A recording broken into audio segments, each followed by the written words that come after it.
Now, how does this relate to applications in the real world? One thing to keep in mind is that a lot of very significant, large, important databases aren't very big. So for example, the daily weather from 1929 to 2009 is less than about 25 gigabytes. It's a pretty small data set, and that's all the weather over all those years, 80 years. It's just textual data, and there's not that much of it, and it's pretty small.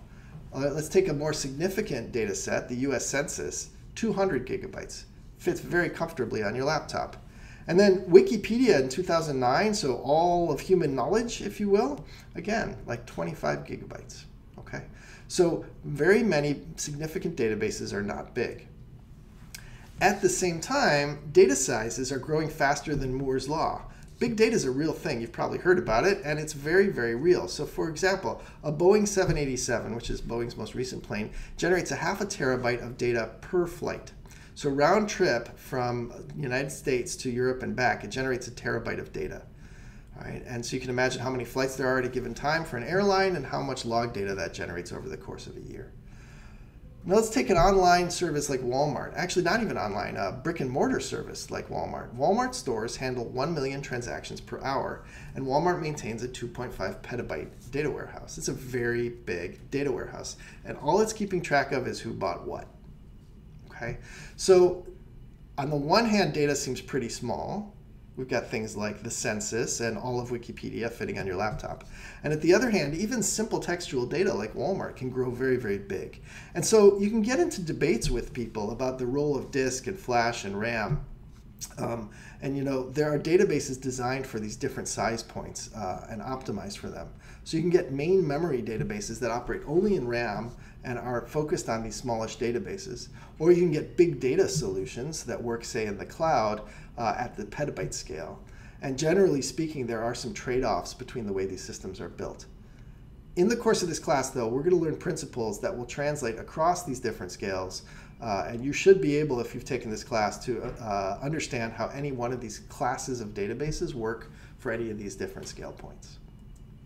So the bottom line, at least over the last few years now in 2018, is that very large databases remain very similar to the way they've been for the last 25 years or so.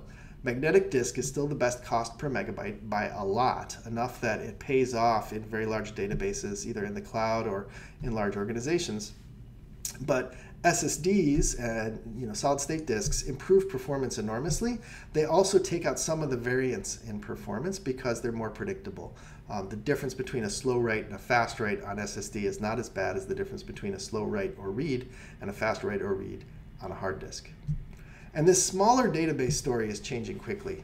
Now, disk is not a good place to start, and so at the low end, we tend to have databases deployed entirely on flash. And as we said, many interesting databases fit in RAM, and there are database vendors who are building software specifically for that context.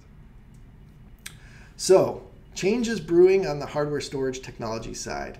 In addition to what we talked about in this lecture, there's new technologies for storage and for non-volatile RAM that may make persistent storage that keeps your data even when the power goes out, may make persistent storage RAM-style access, so very fast and very fine-grained, yet persistent.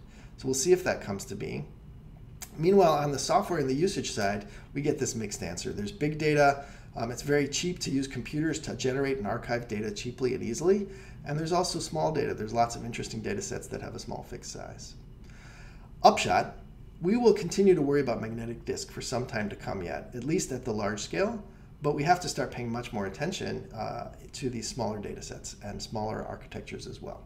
In this course, we'll focus mostly on the large end.